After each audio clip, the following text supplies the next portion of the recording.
자, 민사집법은 교과서 같은 거 보지 마시고요. 조금만 들어주세요. 5개 법이 있는데 기본적인 얼개가 어떤 것들인지만 딱 보고 그리고 이제 종강을 하겠습니다. 자, 민사집법은 총 5개 법이 있고 그 중에 주택임대차보호법하고 상가건물임대차보호법은 좀 전에 봤던 임대차의 특별법이에요.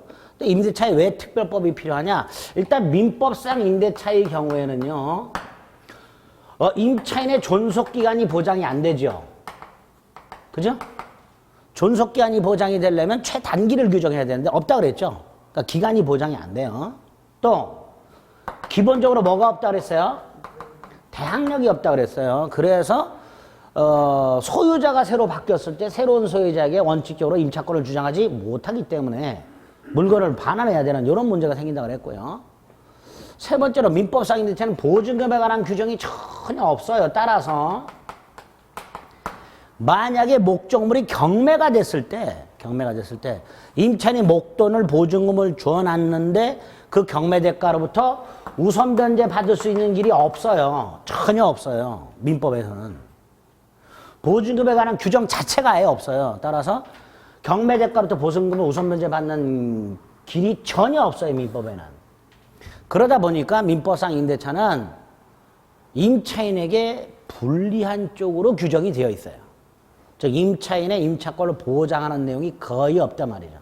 그래서 그 민법상 임대차 중에서 객체가 주거용 건물이거나 영업용 상가 건물인 경우에 특별하게 요걸 보장함으로써 임차인의 주거 생활이나 경제 생활의 안정을 보장하는 목적으로 만들어진 특별법이 주임법과 상위법이 되는 거예요. 따라서 주택임대차보호법하고 상가건물임대차는 요 세 가지가 어떻게 규정이 되어 있는가 이게 핵심이 되는 거예요. 기타 나머지가 몇 가지 있는데 그런 것들은 이제 나중에 조문만 확인하시면 되고 요 세 가지가 핵심적인 보장 장치가 됩니다. 먼저 주택임대차보호법, 먼저 대항력. 주택 임차권을 등기하지 않아도 주택을 인도받고 그 주소지로 뭐를 옮겨두면 주민등록을 옮겨두면 다음날 대항력이 생기도록 하고 있습니다. 상가건물을 인도받고 사업자 등록을 신청하면 대항력이 생기도록 이렇게 되어 있습니다. 대항력. 존속기간 어떻게 보장해줘요? 주택임대차는 기간을 약정하지 않거나 2년 미만으로 정하면 몇 년으로 본다? 2년으로 본다. 이렇게. 기간을 약정하지 않거나 2년 미만으로 정했어요. 2년으로 봐요. 또 2년 미만으로 정했을 때 임차인만 유효를 주장할 수 있어요. 임대는 안 되고 임차인만 유효를 주장할 수 있습니다. 상가 건물은 기간을 약정하지 않거나 1년 미만으로 정했을 때 1년으로 보도록 돼요. 1년으로. 그러니까 상가 건물은 1년이 보장이 되는 거예요. 일단은. 그 다음에 여기도 마찬가지로 1년 미만으로 정했을 때 임차인만 유효를 주장할 수 있도록 이렇게 해놨습니다. 이게 일단 민법상 주택임대차의 존속기간이에요. 민법하고 다르죠. 기간을 보장해주고 있어요. 갱신과 관련해서 약정갱신이 있고요. 법정갱신도 있어요. 자, 법정갱신은 아까 민법상 임대차는 기간이 만료됐는데 계속 사용하는 경우. 근데 주임법은 기간이 만료되기 6개월 전부터 1개월 전 요 사이에 임대인이 갱신 거절 통지하지 않은 경우 하고요. 만료가 되기 한 달 전까지 임차인이 갱신 거절 통지 따위를 하지 않은 경우 요럴 때 갱신이 되도록 하고 있어요. 그리고 법정 갱신 되면 다른 조건은 다 똑같은데 기간만 몇 년? 2년. 기간만 몇 년? 2년입니다. 정함이 없는 게 아니라 2년이 2년. 다만 임차인만 언제든지 해지가 가능하고요. 임대인은 안 되고 임차인만 해지가 가능하도록 돼 있고 3달이 지나면 해지가 되도록 합니다. 3달이 지나면. 이렇게 갱신에 관한 규정이 되어 있습니다. 상가 건물 역시 약정갱신이 있어요. 법정갱신이 있어요. 법정갱신은 기간이 만료가 되기 6개월 전부터 한 달 전 요 사이에 임대인이 갱신 거절 통지하지 않은 경우, 주임법처럼 이건 없고요. 임차인이 통지하지 않은 이건 없고 임대인이 통지하지 않은 경우 요때만 갱신이 되도록 하고 있어요. 갱신이 되면 다른 건 다 전임대차하고 똑같은데 기간만 1년이 돼요. 그리고 역시 임차인만 해지가 가능하고요. 3월이 지나면 해지가 되도록 하고 있습니다. 이게 상가 건물 임대차의 법정 갱신이에요. 그런데 상가 건물 임대차에는 임차인이 임대인에게 갱신 요구권이라는 게 하나 있어요. 상가 건물 임대차 기간이 만료가 되기 6개월 전부터 1개월 전 그 사이에 아까 법정 갱신 기간하고 똑같죠? 그 사이에 임차인이 임대인에게 갱신을 요구할 수 있고요. 임대인은 정당한 이유가 있을 때만 거절할 수가 있어요. 정당한 이유가 없다면 거절할 수가 없습니다. 그래서 반강제적인 거예요. 완전 강제는 아니고, 즉 정당한 이유가 있을 때는 뭐 할 수 있다? 거절할 수 있다. 이 정당한 이유를 8개를 규정해 놨어요. 그 중에 예를 들어 3기 이상 연체, 임차인이 차임을 몇 개월째? 3기 이상 연체했을 때 임대인은 임차인의 갱신 요구를 거절할 수 있습니다. 만약에 2기를 연체했다. 이때는 거절 못합니다. 갱신해 줘야 돼요. 이런 사유가 8개가 있어요. 전부 또는 대부분을 철거하거나 고의 또는 중대한 가치를 파손하거나 등등. 이제 그건 나중에 외우시고 얘를 요거 하나 기억을 딱 해요. 그럼 거절할 수 있다. 그리고 이 갱신 요구권은 최초 임대차 기간을 포함해서 그 기간이 10년을 넘지 않아야 돼. 10년. 결국 갱신 요구권으로 확보할 수 있는 최대 기간이 몇 년이 되는 거예요? 10년이 되는 거예요. 10년이 보장되는 게 아니라 갱신 요구권으로 확보할 수 있는 최대 기간이 10년이 된다 이런 뜻이에요. 이거 넘어버리면 더 이상 갱신 요구는 안 돼요. 약정 갱신을 하든 법정 갱신을 하든 그걸로 가야 돼요. 이런 것들이 상가 건물 임대차 있다. 우선 변제 주택 임대차는 대항 요건하고요. 확정일자를 갖추면 우선 변제권이 인정이 돼요. 그러니까 두 가지를 다 갖춰야 돼요. 확정일자는 계약서에 날짜 찍는 거예요. 이게 없으면 아무리 확정일자가 있다 하더라도 우선 변제를 받을 수가 없습니다. 상가 건물도 마찬가지예요. 대항 요건 플러스 뭐가 있어야? 확정일자가 있어야 우선 변제권이 인정이 돼요. 그 다음에 보증금이 일정액 이하인 임차인, 이걸 소액 임차인이라고 해요. 이 소액 임차인은 그 보증금 중 일정액을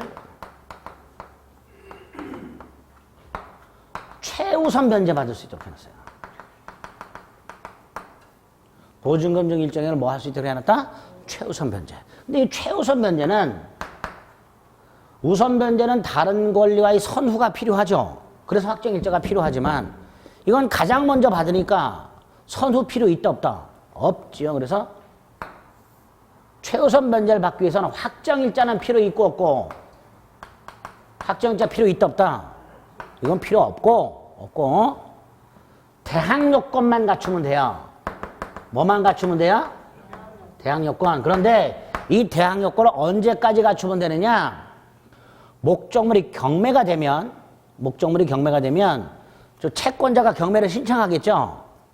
그럼 법원이 신청서를 보고 경매해야 되겠다. 경매 개시 결정을 할 거예요.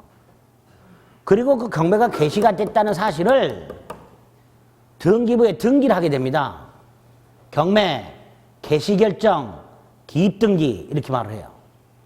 법원이 목적물에 대해서 경매가 개시가 됐다는 사실을 등기부에 등기함으로써 다른 사람들에게 알리는 거예요. 이 건물은 경매 진행 중입니다. 그걸 경매 개시결정 기입등기라고 하는데 상위법이나 주임법에서는 그 경매 개시결정 기입등기를 이렇게 표현하고 있고 경매 신청 등기 그 전까지만 뭘 갖추면 대항 요건을 갖추면 목적물에 경매가 신청됐다는 사실이 등기가 되기 전까지만 대항 요건을 갖추면 뭐가 인정된다? 최우선 변제권이 인정이 됩니다. 이런 것들이 주임법 상임법에서 핵심적인 내용이에요. 네, 이런 것들에서 나중에 판례를 추가해서 봐주시면 돼요. 그리고 기타의 것들은 조문만 외우시면 됩니다. 네? 기본적인 뼈대예요. 주임법 상임법. 근데 이렇게 단순하게 이렇게 표만 간단히 뼈대만 날려드려도 이것도 안 외우시는 분들이 있어. 이것도 몰라. 아 이거 뭐 돼 몇 개? 넌 자식아 강의하니까 외워야 되지만 자식아 우리 한두 번 갖고 외워지냐 자식아? 그러니까 반복하시라고. 이렇게 뼈대를 잡아두셔야 3월달 5월달에 조금 추가할 때 수월하게 잡으실 수 있습니다. 집합 건물이 소유에 관한 법률 안 봅니다 이거. 이거는 양도 뒤지게 많고 조문도 오지게 많아. 그리고 예상 불가능한 곳에 문제를 출제해버려 이 거지 같은 것들이. 나중에 시험 임박해서 잘 나오는 거 몇 개만 암기시켜 드릴 테니까 공부할 생각하지 마세요. 가등기 담보 등에 관한 법률. 자, 요건 조금 이해가 필요합니다. 이 가등기 담보 등에 관한 법률은 민법에서 봤던 저당권의 특별법이에요. 그쵸? 근데 저당권도 우리 아직 잘 몰라? 괜찮아, 몰라도. 자, 먼저 가등기 담보 등에 관한 법률은 이런 거예요. 갑이 101호를 담보로 돈을 빌려요. 1억. 그럼 민법에서는 저당권을 설정했죠? 근데 이 저당권이 불편해요. 갑이 돈을 안 갚으면 을은 경매를 넣어야 돼. 시간도 오래 걸리고 몇 번 유찰되면 을은 다 못 받는 경우도 생겨요. 그래서 을이 돈을 빌려주면서 나중에 갑이 돈을 갚지 못하면 소유권을 넘겨주기로 약속을 해요.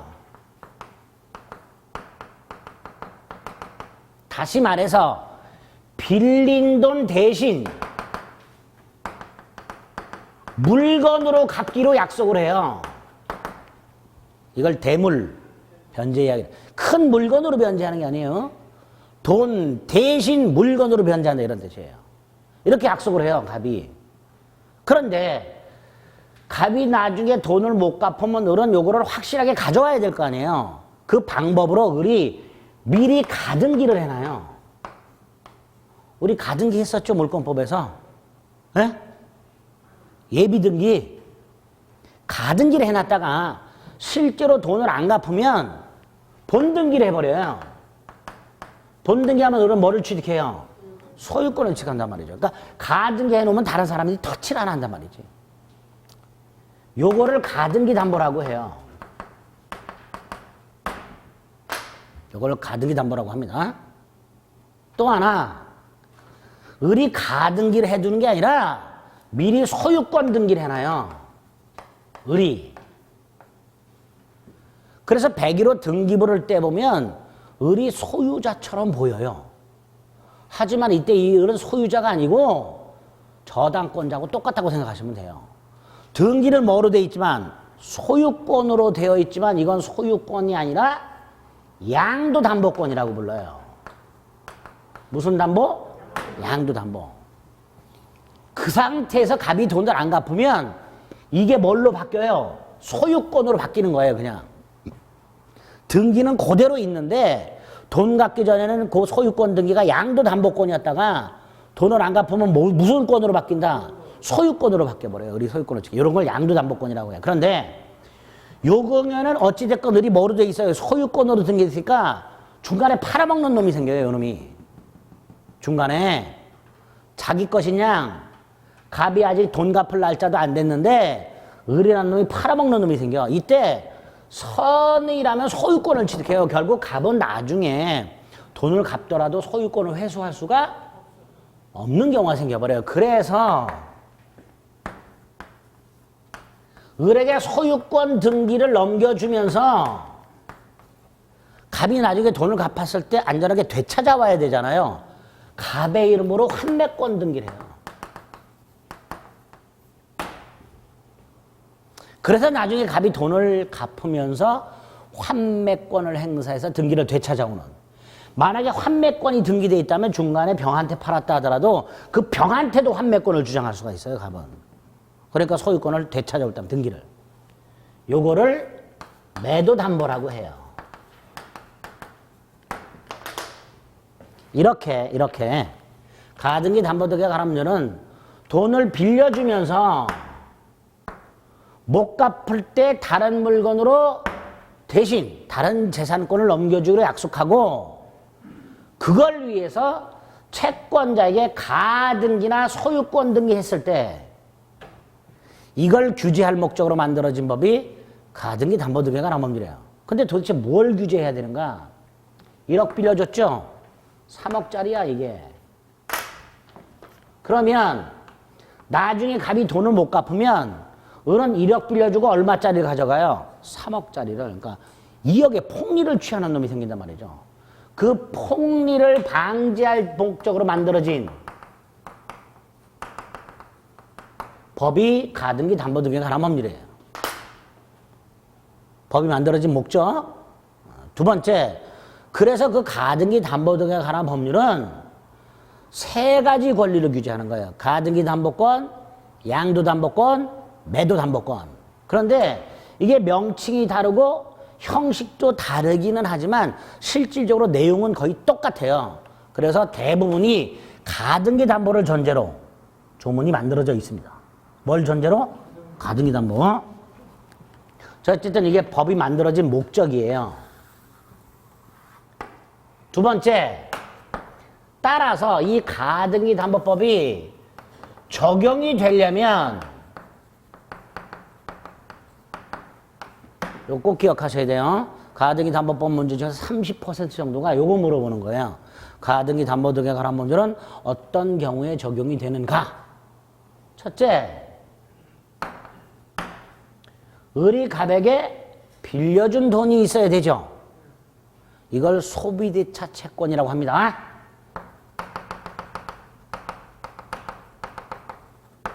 따라서 을이 빌려준 게 아니라 물품 대금 채권이나 공사 대금 채권을 갖고 있어.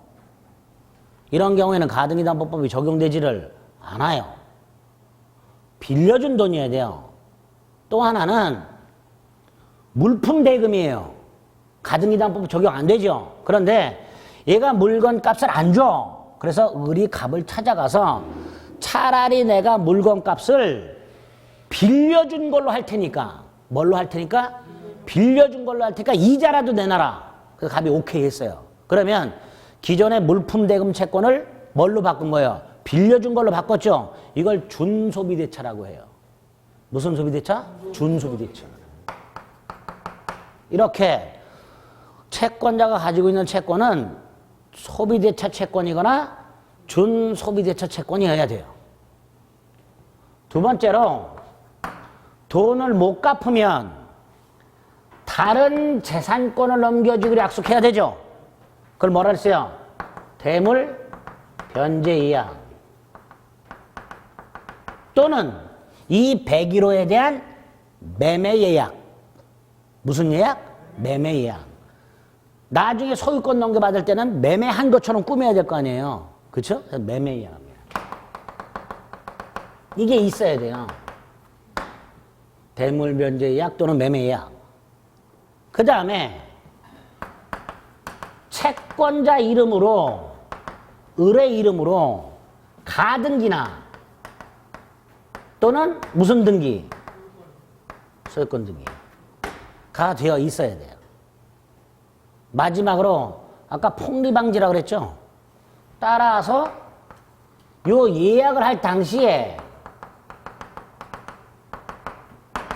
목적물의 가액이 을이 빌려준 1억 원본 플러스 이자 이걸 초과해야 돼요. 만약에 3억을 빌려주는데 2억짜리야. 가등기담보법 적용되지 않습니다. 폭리 가능성이 없기 때문에. 그렇죠? 그래서 예약 당시에 목적물의 가액이 원본 및 이자 합을 초과했을 때 이럴 때 가등기 담보 등에 관한 법률이 적용이 됩니다. 이 적용 요건 4가지를 꼭 기억을 해 두셔야 돼요. 어렵지 않죠? 세 번째, 만약에 적용이 됐다 그러면 을은 나중에 갑이 돈을 갚으면 등기 말소시켜주면 되죠. 안 갚았을 때 가등기담보권을 실행을 해야 될 텐데 그 실행 방법 2가지. 저당권자하고 똑같이 임의경매 넣을 수 있어요. 을이 아우 요즘같이 부동산 경기도 안 좋은데 나 소유권 취득 안 할래. 그냥 경매에서 돈 회수할래. 그러고 싶으면 경매 넣으면 돼요.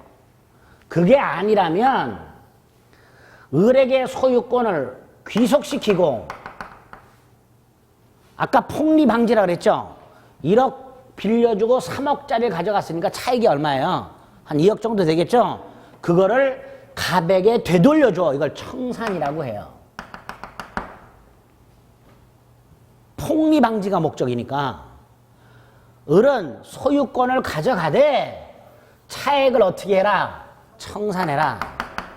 이 2가지 방법으로 가등기 담보권자는 자신의 권리를 행사하게 됩니다.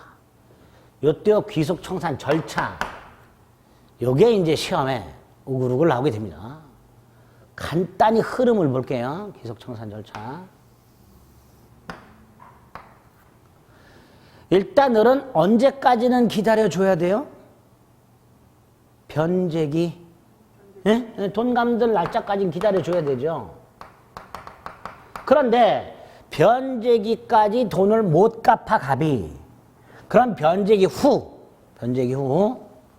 언제까지인지는 몰라요. 규정이 없어요. 변제기 후 아무 때나 을은 갑에게 나 더 이상 못 기다리겠다. 소유권을 가져가야 되겠다. 자신의 가등기담보권을 실행해야 되겠다. 라고 통지를 해요. 이거 누구한테 해야 될까요?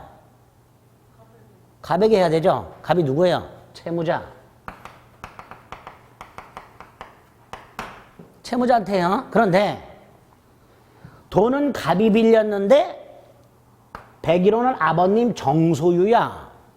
그럼 정한테 통지해야 돼요. 채무자 갑한테 통지하고 그 다음에 소유자인 누구한테도 정한테. 정이 뭐였었죠? 물상 보증인.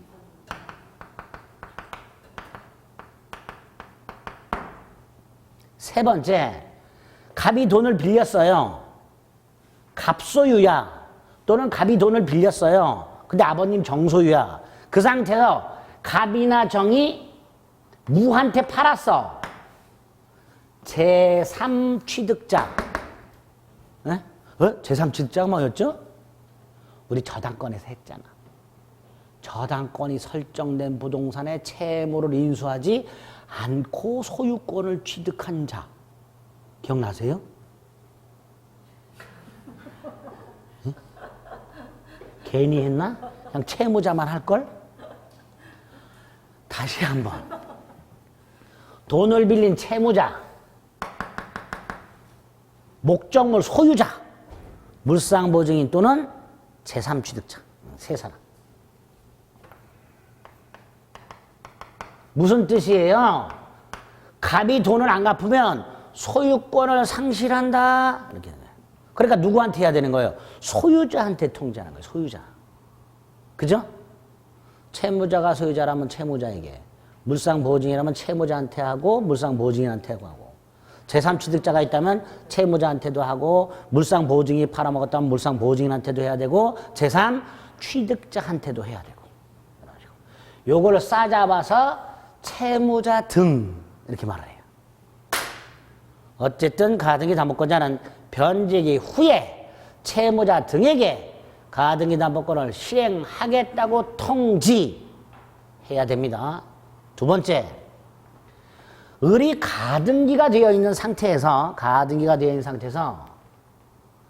누군가가 또 돈을 빌려주고 갑에게 저당권을 갖고 있거나 또는 101호를 임차한 사람이 있어. 그런데 이 저당권자나 임차인은 을보다 후순위야, 후순위. 그렇죠? 을이 가등기 담보권을 취득하고 나서 돈을 빌려줬거나 을이 가등기 담보권을 취득하고 나서 임대차를 했거나. 근데 이 두 사람은 얘보다 후순위죠.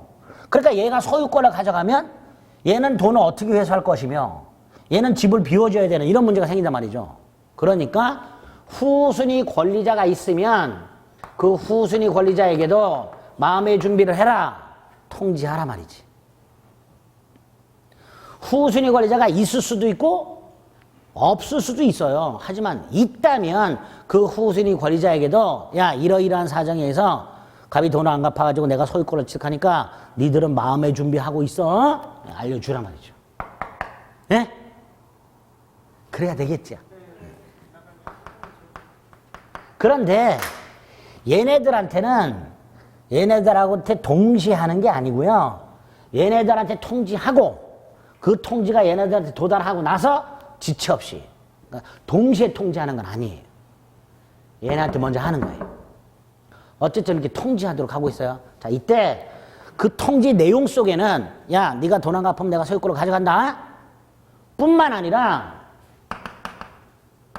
청산금이 기재가 돼야 돼요. 뭐가 기재가 된다고요? 청산금. 자, 청산금이 뭐예요? 목적물 가액 3억 에서 지가 받을 돈 뺀 거. 이게 청산금이 되는 거예요. 그러니까 을이 갑한테 야, 너 돈 안 갚았지? 내가 소유권을 가져가. 현재 목적물 가액은 3억이고 내가 받을 원리금이 1억 2천이야. 뺀 1억 8천을 돌려줄 테니까 이렇게 통지하는 거예요. 청산금을 통지해야 돼요. 그 청산금은 목적물 가액 빼기 채권액 이렇게 돼요. 자, 이때 이 가액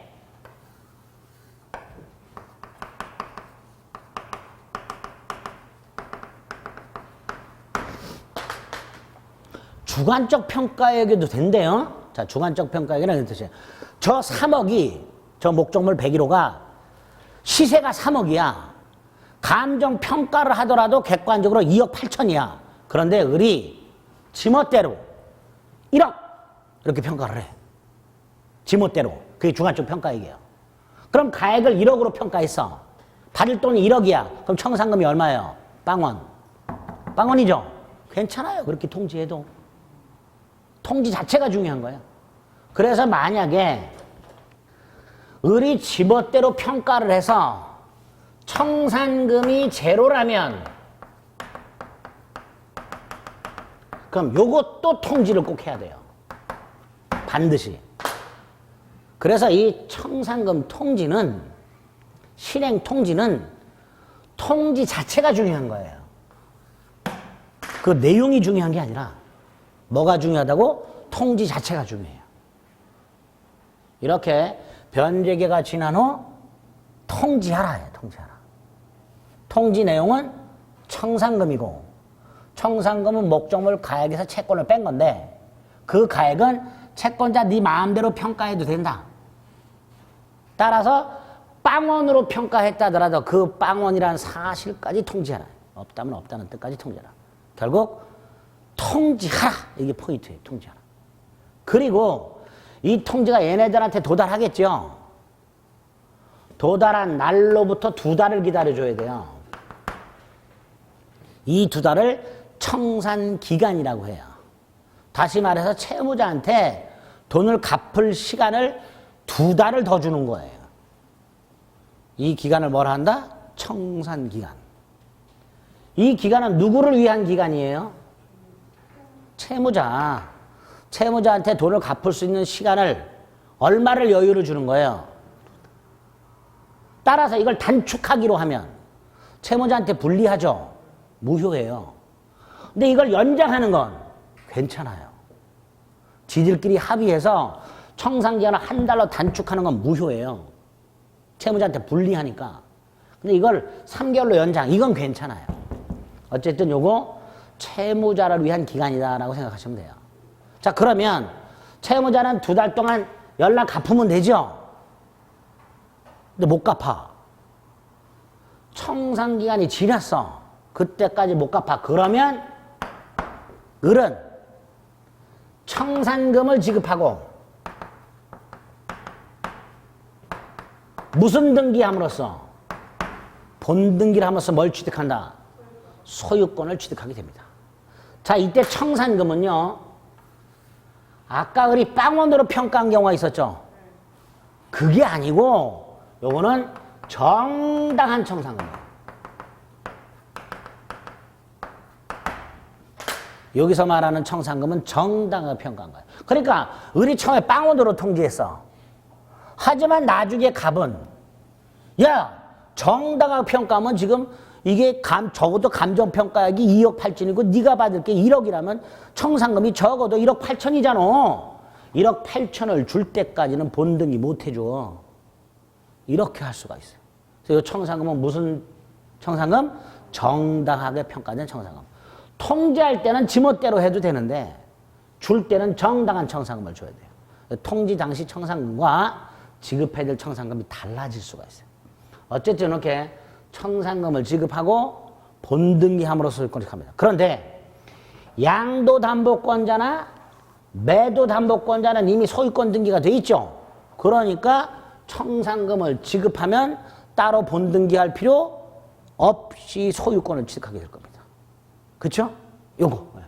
요게 가장 기본이 되는 실행 절차예요. 별로 안 복잡하죠? 안 복잡해요. 이제 요게 머릿속에 또 정리가 되어 있어야 나중에 여기 좀 복잡한 게 몇 개 나와요. 그걸 정리하면 됩니다. 일단 오늘은 가등기담보법이 왜 만들어졌는가, 그거 가지고 어떤 경우에 적용되는가를 생각하셔야 되고, 실행 절차 중에서 귀속 청산 절차의 기본적인 흐름, 요거는 머릿속에 딱 있으셔야 됩니다. 됐죠? 적어도 이 정도는 기억하고 계셔야 돼. 마지막으로 부동산 실권이자 명의등기에 관한 법이 나와요. 이것도 골치 아프죠?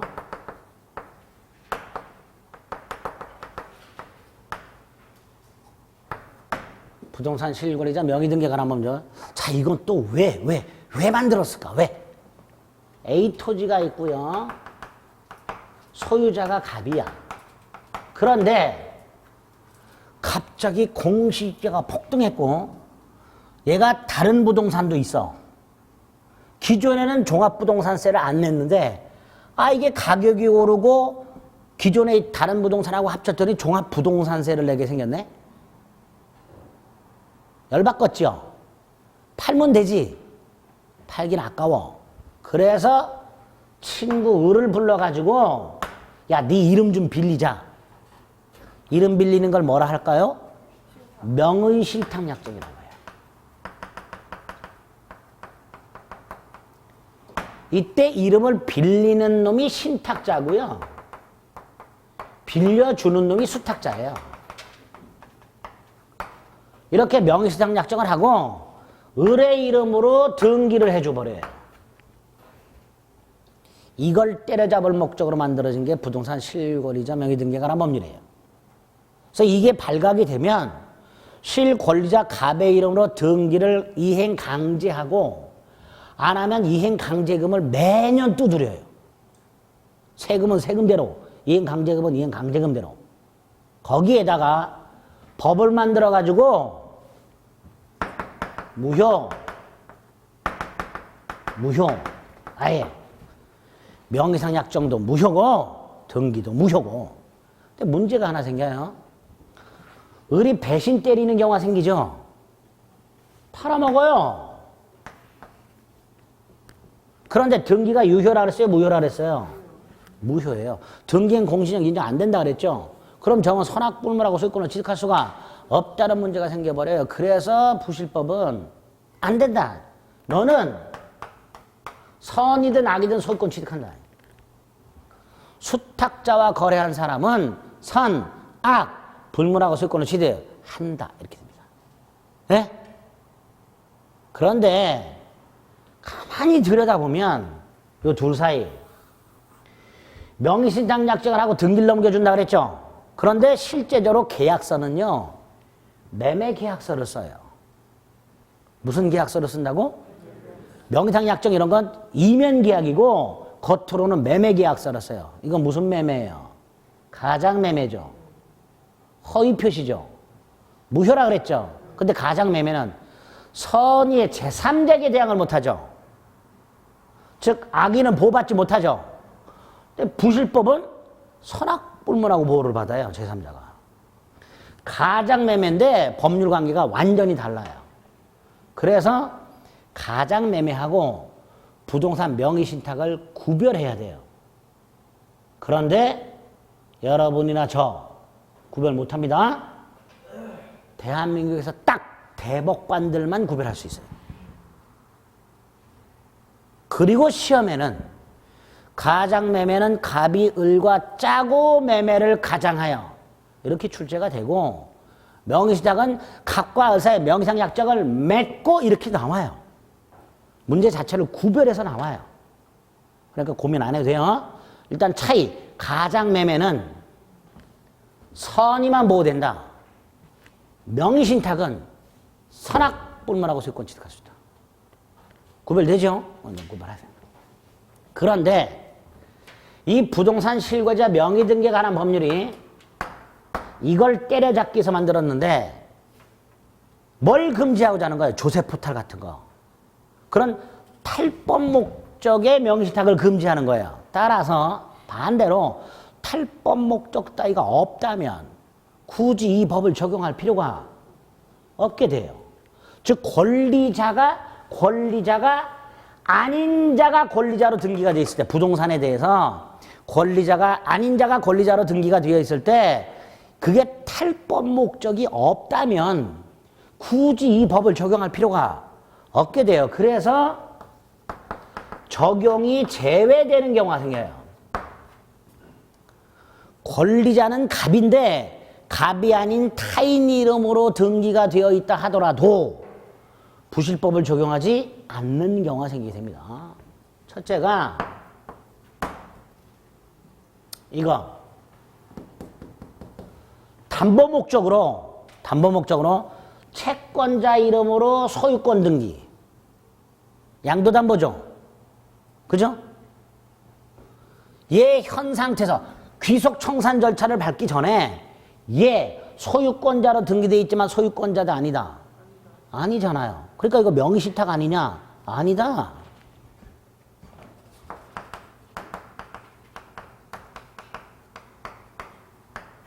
가등기담보, 양도담보의 경우에는 설령 을이 소유자가 아니지만 소유자로 등기가 되어 있다 하더라도 이건 탈법 목적이 아니라 무슨 목적?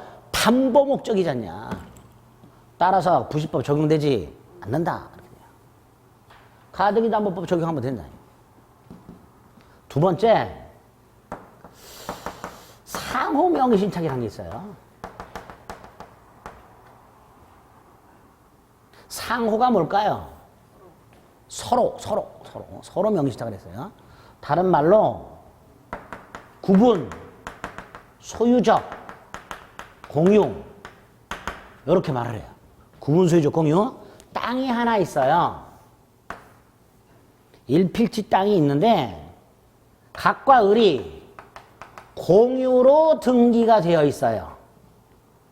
갑과 을이 어떻게 등기되어 있다고요? 공유로. 그런데 현장을 가봤더니 가운데 담을 딱 치고 왼쪽은 갑이 단독으로 오른쪽은 을이 단독으로 사용하고 있어요. 그러니까 등기부상으로는 공유지만 실질적으로는 단독 소유 형태로 하고 있더라고요. 단독 소유. 네? 이때 이런 공유를 구분 소유적 공유라고 불러요.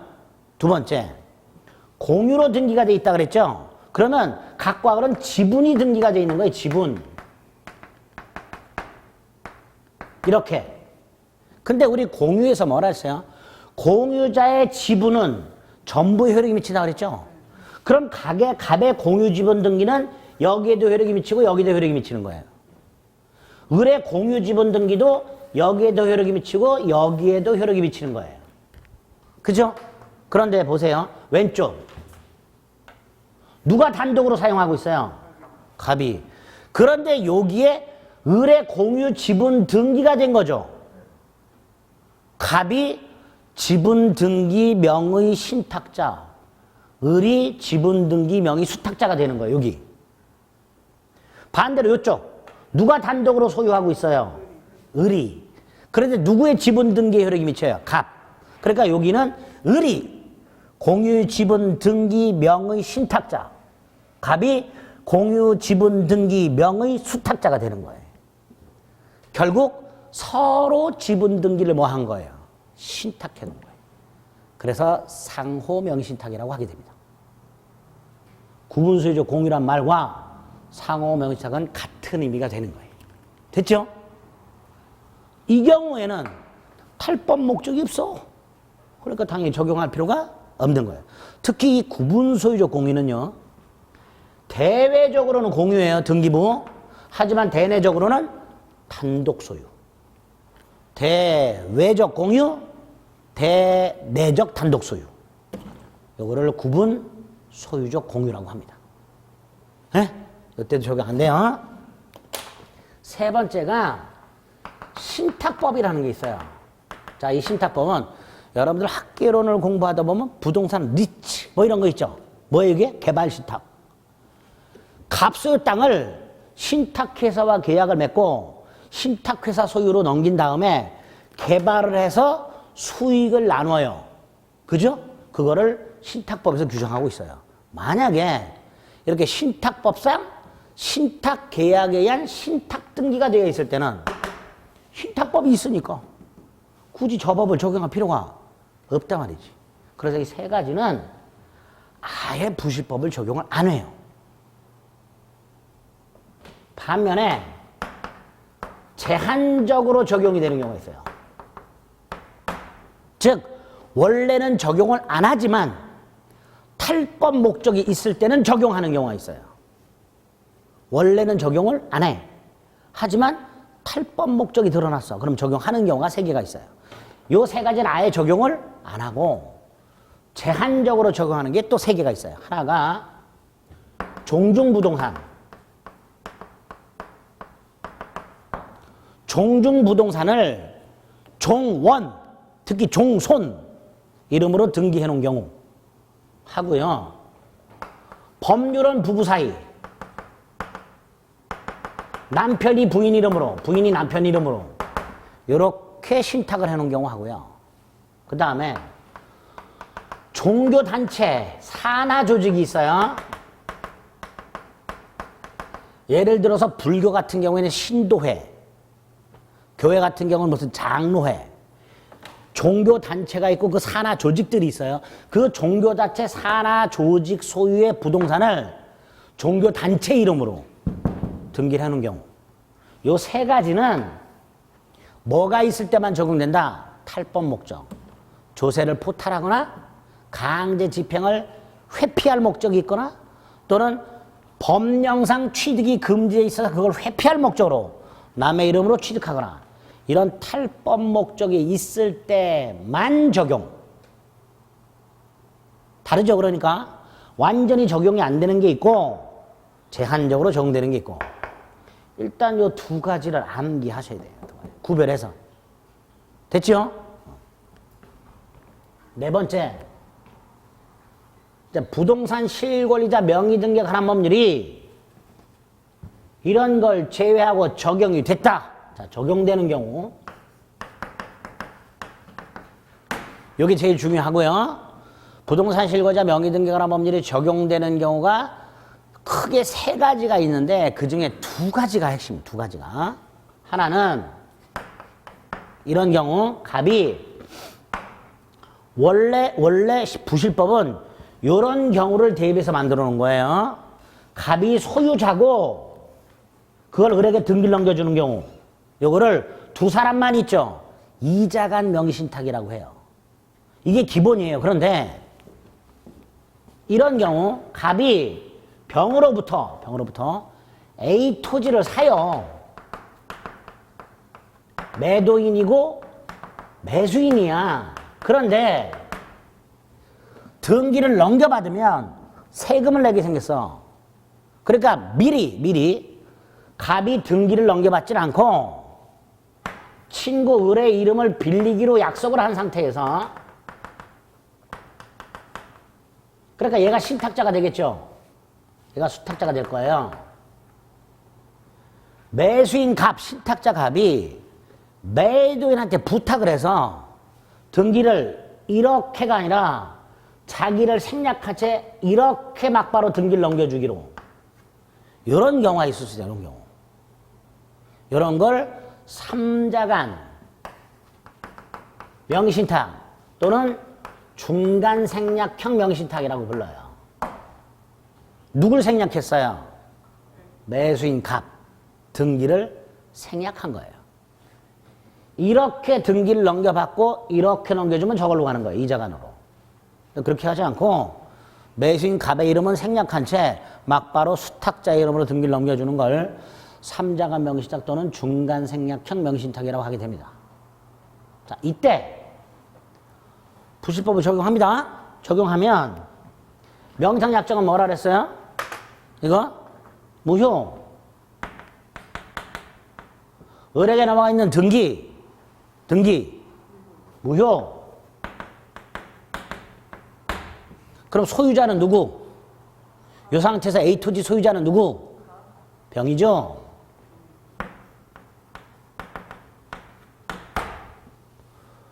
갑은 지 이름으로 등기한 적이 없어요. 그죠? 소유자는 여전히 누구예요? 매도인 병. 네? 잊지 마세요. 소유자는 여전히 누구라고요? 그러니까 병은 어찌 됐건 소유자고 무효 등기니까 뭐 할 수 있다? 말소 청구할 수 있다가 돼요. 예? 그럼 또 이런 생각. 아니 굳이 넘겨놓고 왜 말소를 청구하지? 청구할 수 있다이지. 청구하든지 말든지 그건 병의 자유고 할 수 있다.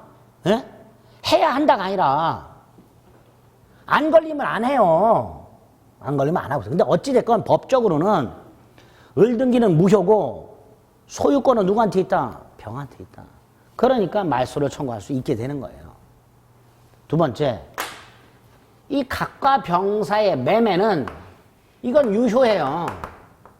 매매는 부실법이 이것까지 무효로 하고 있지는 않아요. 그럼 매매는 유효해요. 매매는 유효인데 아직 갑은 지 이름으로 등기를 못 넘겨받은 상태죠. 그러니까 이렇게 이전 등기 청구할 수 있어요.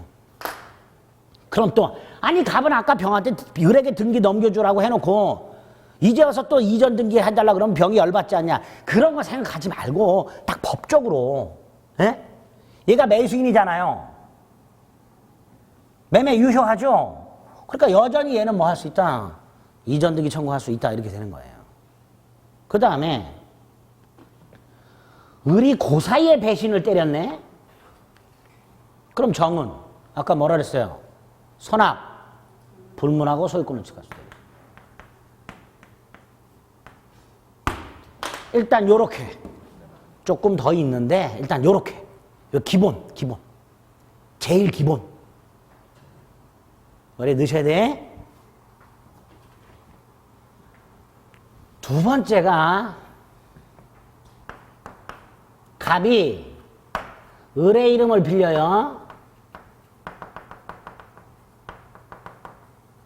신탁자고요.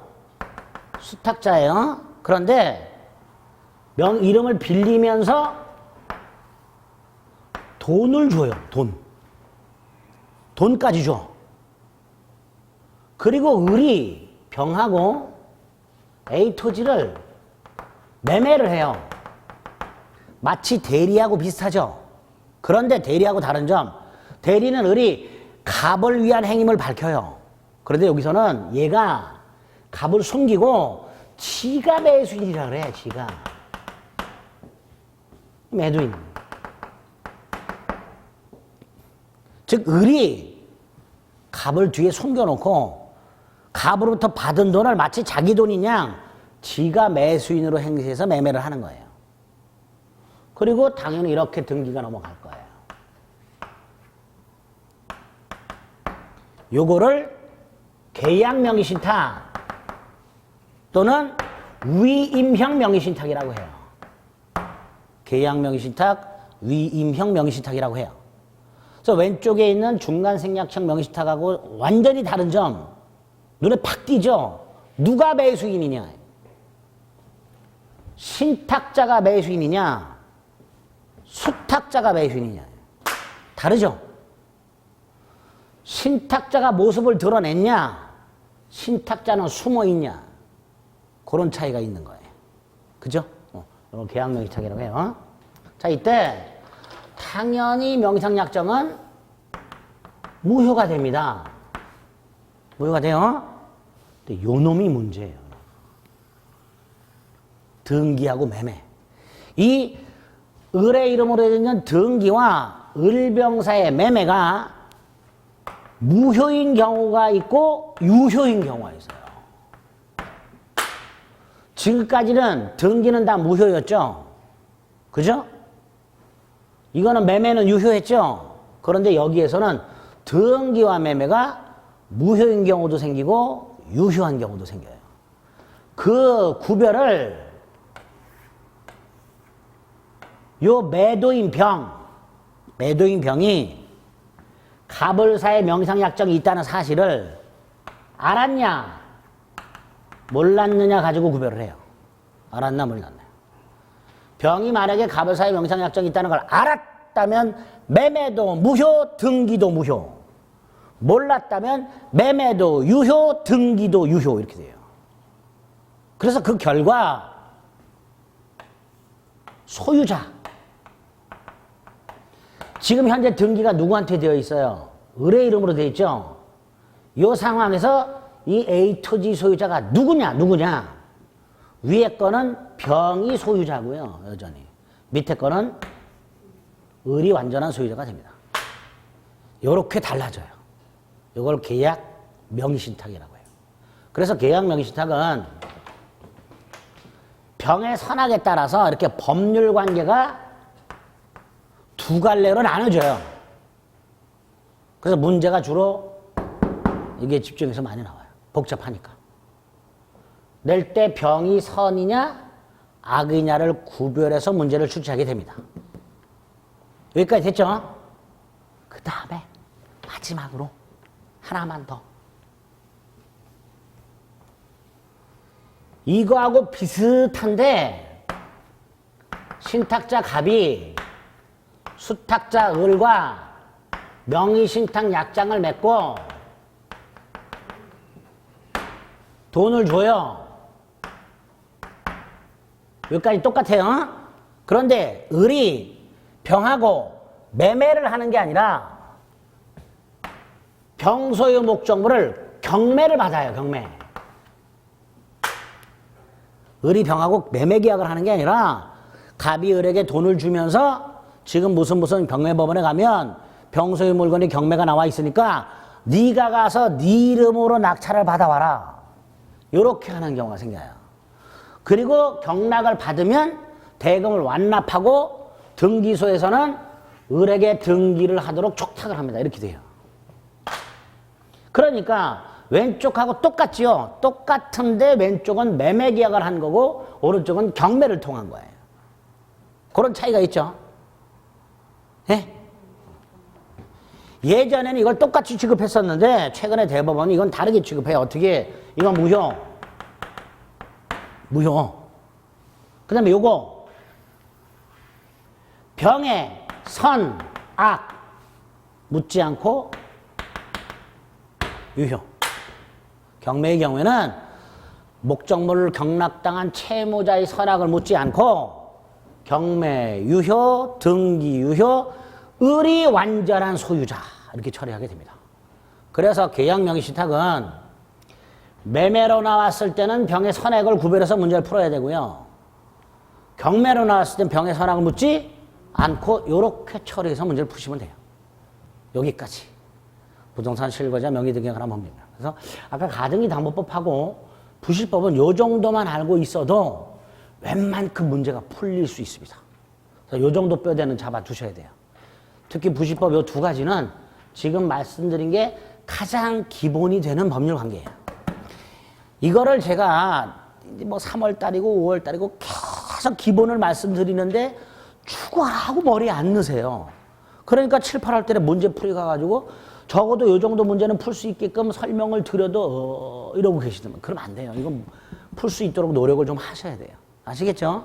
그래서 오늘 특별법과 관련해서는 주임법, 상위법, 집법 됐고 가등기담보법과 부실법만 오늘 말씀드린 정도 뼈대를 좀 잡아주시면 되겠습니다. 아시겠죠? 교과서는 쳐다도 볼 생각하지 마세요. 특별법은 당분간. 아시겠죠? 됐습니다. 그래서 또 코로나를 뚫고 어쨌든 꾸역꾸역 여기까지 했는데 다음 주에는 진도표에 맞춰가지고 오늘 했던 거 당연히 복습은 하셔야 될 것이고요. 예습을 3월 달에는 민법 총칙, 계약법, 그 다음에 계약법의 특별법인 주임법, 상임법, 물권법, 그 다음에 물권법의 특별법인 집합건물법, 가등기담보법, 부동 이렇게 진도를 나갈 거예요. 그러니까 진도표를 잘 보시고 예습을 해오셔야 돼요. 아시겠죠? 네? 네, 진도표는 이제 다음 주에 나눠드릴 테니까 이렇게 진행을 하도록 하겠습니다. 3월 달부터는 좌고 우면할 시간이 없습니다. 날도 풀리고 정신줄을 놓게 돼요. 날도 풀리기 때문에. 그렇죠? 그러다 보니까 또 설렁설렁 3월을 보내는 경우가 생겨요. 그러면 5월달, 7월달 가서 쫓아갈 수가 없게 돼요. 3월달이 제일 중요하니까. 예? 아니요. 민총. 네, 민총부터 하고 계약법 들어간다고. 물권법이 아니라. 네, 민총. 이렇게. 네. 진도표는 따로 나눠 드릴 테니까 그렇게 예습해 오시면 되겠습니다. 아시겠죠? 네. 여기까지 하겠습니다. 고생하셨습니다.